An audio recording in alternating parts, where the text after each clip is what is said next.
네, 바로 차기 테마주는 M&A 관련주 되겠습니다.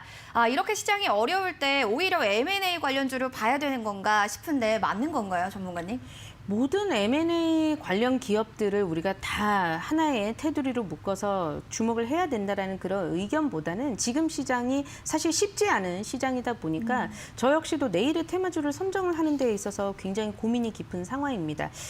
방망이를 짧게 잡고 가자라고 말씀을 드리는데 그렇다면 시황에 굴하지 않고 뭔가 자체적인 차별되는 어떤 그런 재료가 있는 기업을 좀 공략을 해봐야 되지 않을까라는 생각이 듭니다. 그러한 맥락에서 M&A 뭔가 이슈가 불거지고 있는 기업들이 상대적으로 시황과 상관없이 나홀로 추세 상승을 이끌어가고 있는 그런 움직임들이 포착이 돼서 내일의 테마주들은 M&A라든지 어떤 이런 매각과 관련된 좋아질 수 있는 어떤 그런 이슈를 가지고 있는 기업 위주로 우리가 좀 살펴보자라는 측면에서 주제를 정해봤습니다. 네, 기업의 인수합병 등 다양한 시장과는 무관하게 개별적인 모멘텀으로 움직이는 종목군들을 좀 보자라고 하신 것 같은데 어떤 기업이 될 것 같고 그 흐름은 현재 어떻게 흘러가고 있는지도 점검 도와주시죠.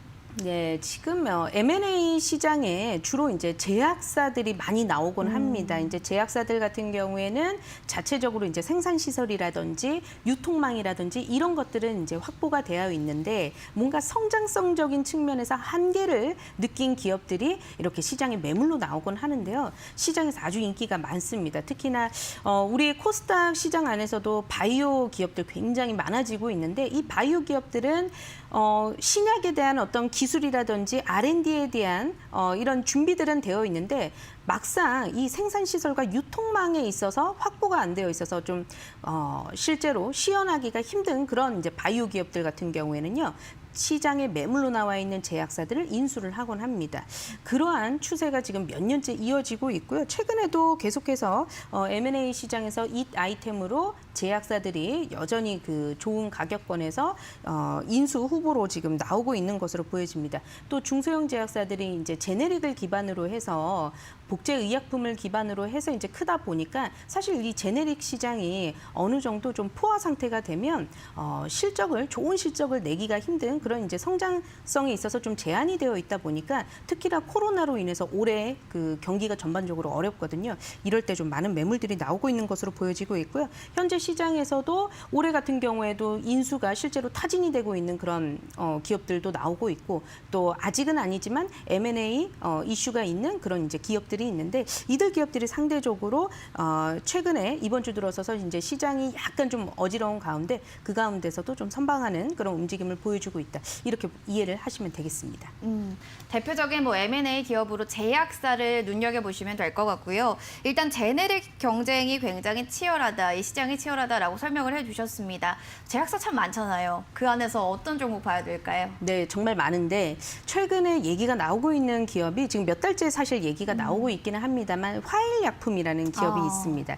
이 기업 같은 경우에는 원료의약품 회사고요. 원료의약품인데 최대 주주가 사실 크리스탈 지노믹스라고 하는 우리가 또 잘 알고 있는 상장사가 최대 주주입니다. 그런데 이제 최대 주주는 아직까지 이제 지분율에 있어서 변동은 없는데 2대 주주가 갑자기 지분을 확 늘리기 시작했어요. 2대 주주가 누구냐면 역시나 이제 회사인데요. 다이노나라는 회사가 있는데 이 회사는 에스맥이라고 하는 상장사의 또 자회사라고 보시면 됩니다.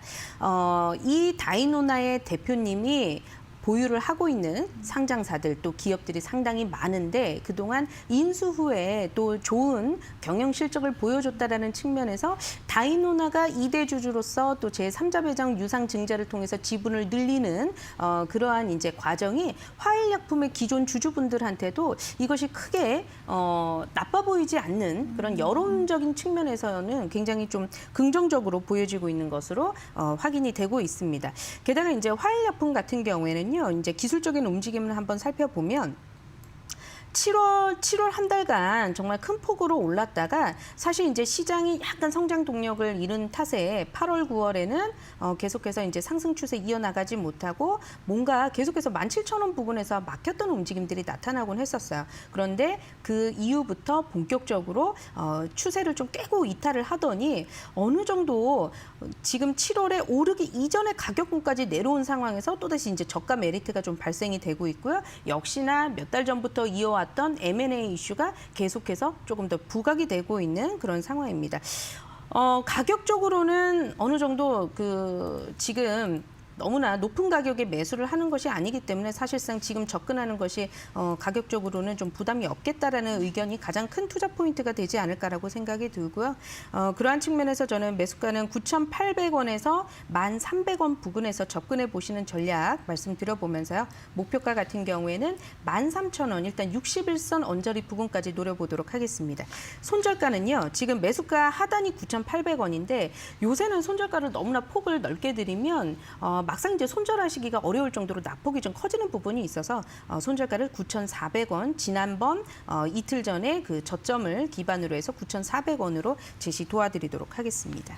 네, 제약주 안에서 바로 최선호주로는 화일약품 이야기해 주셨습니다. 다이노나가 계속해서 화일약품의 지분을 늘리고 있다라는 게 긍정적인 또 모멘텀이 될 것 같고요. 목표가 13,000원, 손절가 9,400원 라인 잡아드렸습니다. 또 하나만 좀 추가적으로 질문 드려도 될까요? 네네. 제약주의 최선호주가 만약에 제일약품이라면 두 번째로 좀 긍정적으로 바라보시는 기업은 어떤 기업이 될까요? 네, 지금 제가 보면 화일약품을 이제 M&A 이슈가 있기 때문에 한번 살펴보자라고 말씀을 드렸었고요. 개인적으로는 이제 백신에 대해서 계속해서 지금 뭔가 구체화가 되고 있는데 화이자냐, 아스트라제네카냐 여러 가지 의견이 분분합니다만 그와 관련된 또 실체가 있는 실적으로 이어질 수 있는 관련주들이 있습니다. 그들 기업들을 오히려 이제 저가 매수에 나서면 좋은 시장이 되지 않을까라고 개인적으로 생각을 하고 있습니다. 네. 뭐 이 외에도 화이자 관련해서 저가 매수할 수 있는 기업들을 잘 파악해 주시는 게 중요할 것 같습니다. 지금까지 코스파트너스 김란 부대표님과 함께 이야기 나눠봤습니다. 함께 해주셔서 고맙습니다. 네, 감사합니다.